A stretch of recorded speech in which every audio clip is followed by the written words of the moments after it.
আমি আজকে চলে যাব ঘোরার জন্য। তো আমি আজকে কোথায় ঘুরতে গিয়েছি আপনারা অনেকেই আমার ভিডিওটা দেখে বুঝতে পারছেন। অনেকে এখানে গিয়েছিলেন ঘোরার জন্য। তো কে কে ঘুরতে এখানে গিয়েছেন আমাকে কমেন্ট করে জানাবেন। আমি আজকে গিয়েছিলাম বঙ্গবন্ধু সামরিক জাদুঘরে মেট্রো রেলে করে। জায়গাটা অনেক সুন্দর। হ্যালো গাইস, আসসালামু আলাইকুম। আমি এসেছিলাম মেট্রো রেলের টিকিট কাটার জন্য। এসে দেখি অনেক ভিড়। তো আমি লাইনে দাঁড়ানোর পরে টিকিটটা কেটেছি। কেটে মেট্রো রেলে করে চলে যাচ্ছি বিজয় সরণিতে। কে কে বিজয় সরণিতে গিয়েছেন বঙ্গবন্ধু সামরিক জাদুঘরে আমাকে একটু আপনারা কমেন্ট করে জানাবেন। এবং জায়গাটা অনেক সুন্দর আমি শুনেছি, আমি আগে কখনো যাইনি।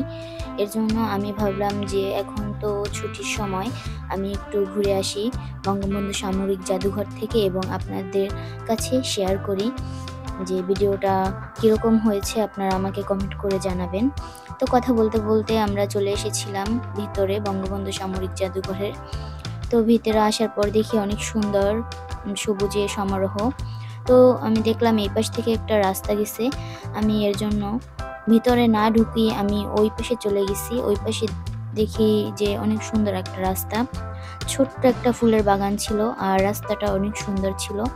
আবার এই পাশে একটা বাগান, ছোট্ট বাগানটা দেখার পরে আমার ভালোই লেগেছে। এর জন্য আমি একটু বাগানের মধ্যে চলে গেলাম এবং পাশেই বসার জন্য বেঞ্চ আছে, কিন্তু এখানে যখন আমি ঢুকেছিলাম তারা নিষেধ করেছিল ঢোকার জন্য। এখানে নাকি ঢোকা যায় না, এর জন্য আমি পরে আবার বের হয়ে যাই। এই যে এখন আমরা চলে এসেছি ভিতরে বঙ্গবন্ধু সামরিক জাদুঘরের। এখন আমি যেখানে আছি ঢোকার পরেই এটা হচ্ছে বেসমেন্ট। এই বেসমেন্টে আপনাদের আছে হচ্ছে নৌবাহিনী গ্যালারি। এই যে আমি এখন ঘুরে ঘুরে দেখছি নৌবাহিনী গ্যালারি। এই যে সামনে দেখছেন অনেক বড় একটা নৌকা। নৌকাটা অনেক সুন্দর ছিল। এখানে লেখা ছিল প্রত্যেকটা গ্যালারির সামনে যে হাত দিয়ে কোনো কিছু ধরা যাবে না, স্পর্শ করা যাবে না। তারপরে আমি হাঁটতে হাঁটতে চলে আসলাম অন্যদিকে। এখানে মুক্তিযুদ্ধর সব কিছু সাজানো গোছানো আছে খুবই সুন্দরভাবে। আপনাদের আসলে অনেক ভালো লাগবে। আপনারা যারা আসেননি তারা অবশ্যই আসবেন এবং ঘুরে দেখবেন। এখানে ইতিহাসের অনেক কিছু আছে এবং পলাশী যুদ্ধের সব কিছু এখানে তুলে ধরা হয়েছে। আমি ঘুরে ঘুরে দেখতেছিলাম। এবার আমার বেসমেন্ট দেখা শেষ, এর জন্য আমি চলে যাচ্ছি দ্বিতীয় তলায়। দ্বিতীয় তলায় আছে হচ্ছে আপনাদের সেনাবাহিনী গ্যালারি। দ্বিতীয় তলায় আপনারা গেলে দেখবেন সেনাবাহিনী গ্যালারি। এখানে ঢুকলে মনে হয় যে আপনি কোনো যুদ্ধক্ষেত্রে চলে এসেছেন, এরকম সব কিছুই গুছানো সাজানো। গাইস, আমার অনেক ভালো লাগতেছিল। আপনারা যদি আসেন তাহলে দেখতে পারবেন। শোপিস দিয়ে প্রত্যেকটা মুক্তিযুদ্ধর গ্যালারি আর্ট করে রাখা হয়েছে এখানে। আর কি মুক্তিযুদ্ধের সময় তারা কিভাবে যুদ্ধ করেছিল, কি অবস্থায় ছিল, সব কিছু এখানে তুলে ধরা হয়েছে। এখানে আবার দেখুন এই নিচ থেকে দেখা যায় যে কিভাবে তারা যুদ্ধ করেছিল। অনেক অনেক দৃশ্য এখানে আছে। আপনারা আসলে ঘুরে ঘুরে পুরাটা দেখবেন। এটা হচ্ছে মোট ৪র্থ তলা পর্যন্ত। আমি নিচ তলাটা এখনো ঘুরে দেখতে পারিনি। আমি প্রথমে বেসমেন্টে গেছিলাম। বেসমেন্টে যাওয়ার পরে আমি দ্বিতীয় তলায় চলে এসেছি। আমার দ্বিতীয় তলা ঘোরা হয়ে গেলে তারপরে আমি চলে যাব তৃতীয় তলায়। এই যে আমি দেখছি ঘুরে ঘুরে, জায়গাটা অনেক সুন্দর। মুক্তিযুদ্ধের বন্দুক, পিস্তল, কামান, গোলা বারুদ সহ অনেক কিছু এখানে সাজানো গোছানো আছে খুবই সুন্দরভাবে। এবং কি সেনাবাহিনীদের কমান্ডারদের ব্যাজ, ক্যাপ থেকে শুরু করে সব কিছু খুবই সুন্দর জায়গাটা। আমি ঘুরছি আর দেখছি, আমার খুবই ভালো লাগছিল। এখন আমি ঘুরতে ঘুরতে চলে এসেছি মুক্তিযোদ্ধাদের ক্যাম্পের সামনে। মনে হচ্ছিল যে সত্যি সত্যি আমি মুক্তিযোদ্ধাদের ক্যাম্পের সামনে চলে এসেছি, এরকম আমার মনে হচ্ছিল। একেবারেই মনে হচ্ছিল যে আর্টগুলো এত সুন্দর যে সত্যিকারই একটা দৃশ্য তুলে ধরা হয়েছে এখানে। এত সুন্দরভাবে আর্ট করা হয়েছে, সবকিছু অনেক সুন্দর লাগছিল। আর এখানে তো দেখুন কিভাবে সবকিছু আর্ট করা হয়েছে, আপনারা দেখতে পাচ্ছেন। অনেক সুন্দর জায়গাটা। আমি কথা বলতে বলতে চলে এসেছি তৃতীয় তলায়। তৃতীয় তলায় হচ্ছে বিমান বাহিনী গ্যালারি। এখানে রয়েছে প্রত্যেকটা বিমান। আপনারা দেখুন, উপরে দেখা যাচ্ছে সব ঝুলন্ত অবস্থায়। আমি হাঁটছিলাম আর দেখছিলাম যে বিমানগুলো কিভাবে ঝুলন্ত অবস্থায় তারা রেখেছে খুবই সুন্দরভাবে। এটা অনেক বড় একটা বিমান ছিল, এর জন্য আমি হাত দিয়ে এরকম করেছিলাম যে পড়ে যাবে, মজা করছিলাম আমি।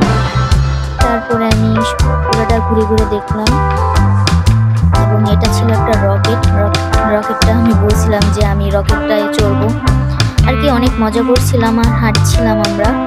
তো দেখলাম যে সব প্লেনগুলো উপরে কিন্তু এটা নিচে, এর জন্য আমি এটার সামনে চলে এসেছি যে এটা কেন নিচে আছে গাইস।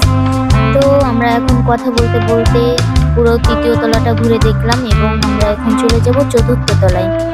চতুর্থ তলায় আমরা চলে এসেছি। দেখুন গাইস, সিঁড়ি থেকে উঠছি আমি। সিঁড়ি থেকে ওঠার পর প্রথমেই দেখি আমি একজন মুক্তিযুদ্ধ দাঁড়িয়ে আছে, অনেক সুন্দর কিউট। আমি আবার বললাম যে অনেক সুন্দর লাগছে। তো দেখুন এই পাশে হচ্ছে অনেক দেশের পতাকা, ওয়াও অনেক সুন্দর। আর এখানে আমি আসার পর দেখি যে মানুষজন কম, এর জন্য আমি প্রশংসা করতেছিলাম। তারপরে আমি এপাশে চলে এসেছি। এপাশে আসার পরে দেখি যে মানুষ আছে। আর এখানে দেখুন এই কুড়ে ঘরটা অনেক সুন্দর। এই কুড়ে ঘরটার সামনে আমি অনেক ছবি তুলেছি। অনেক সুন্দর এই কুড়ে ঘরটা, আমার খুবই ভালো লেগেছে। এখানে প্রত্যেক জায়গায় লেখা আছে হাত দিবেন না, হাত লাগানো নিষেধ। আপনারা শুধু দূর থেকে দেখবেন। তো আমি চতুর্থ তলা ঘোরা শেষ, এখন আমি চলে এসেছি নিচ তলায়। আমি আপনাদের প্রথমেই বলেছিলাম যে আমি প্রথমে নিচ তলায় যাইনি, আমি প্রথমে গিয়েছিলাম বেসমেন্টে, তারপরে দ্বিতীয় তলায় গিয়েছিলাম। এরকম করে চতুর্থ তলা পর্যন্ত ঘোরার পর এখন আমি চলে এসেছি নিচতলায়। নিচতলার জায়গাটা কিন্তু অনেক সুন্দর। এখানে মনে হয় যে আপনার সব কিছু আর কি রিয়েল, আর কি সত্যি লাগছে আমার দেখে।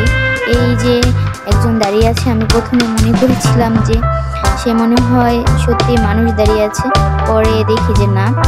আর এখানে দেখুন এমনভাবে আর্ট করা হয়েছে, আমার মনে হচ্ছিল যে আমি সত্যি জাহাজে আছি, এরকম লাগছিল। সবাই দেখছিল দৃশ্যগুলো দাঁড়িয়ে দাঁড়িয়ে, আমিও কিছুক্ষণ দেখলাম। দেখার পরে এখন আমি চলে যাব এখান থেকে অন্যদিকে। এই যে আমি হাঁটছি, দেখুন হাঁটতে হাঁটতে আর কি অনেক কথা বলছিলাম, অনেক মজা করছিলাম যে এটা এরকম ওইটা ওরকম আর কি, এরকম বলছিলাম আর হাঁটছিলাম। বঙ্গবন্ধু সামরিক জাদুঘর যে শুধু বাচ্চাদের একটা ঘোরার স্থান তা নয়, এটা কিন্তু বড়দের জন্য একটা সুন্দর জায়গা ঘোরার জন্য। এখানে অনেক শিক্ষণীয় জিনিস আছে, বাচ্চারা আসলে দেখতে পারবে এবং অনেক কিছু বুঝতে পারবে মুক্তিযুদ্ধ সম্পর্কে।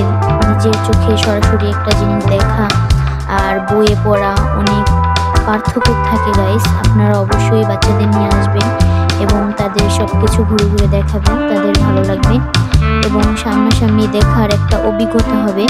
দেখুন এখানে আমার মনে হচ্ছিল মাছগুলো একদম সত্যিকারই, আর খুবই ভালো লাগছিল দেখতে। আর পানিটা এত নীল ছিল গাইস, অনেক সুন্দর লাগছিল গাইস। আমি এসেছিলাম মানিকনগর থেকে এখানে ঘোরার জন্য। আপনারা যে কোনো প্রান্ত থেকে এখানে ঘুরতে আসতে পারবেন, আপনারা অবশ্যই আসবেন, ভালো লাগবে আপনাদের। আর এখানে ঘোরার সময় হচ্ছে 3 ঘন্টা, টিকিট কাটার পর আপনি 3 ঘন্টা ঘুরতে পারবেন এবং সাপ্তাহিক ছুটি হচ্ছে বুধবার আসবেন না, তাছাড়া যে কোনো দিন আসবেন। আর হচ্ছে আপনাদের 5 বছরের ছোট বাচ্চাদের টিকিট লাগবে না, তার বেশি হলে লাগবে। তো আপনাদের সব কিছু ঘুরে দেখালাম। কেমন হয়েছে ভিডিওটা অবশ্যই কমেন্ট করে বলবেন। তো আজকে এই পর্যন্ত, আল্লাহ হাফেজ, সবাই ভালো থাকবেন।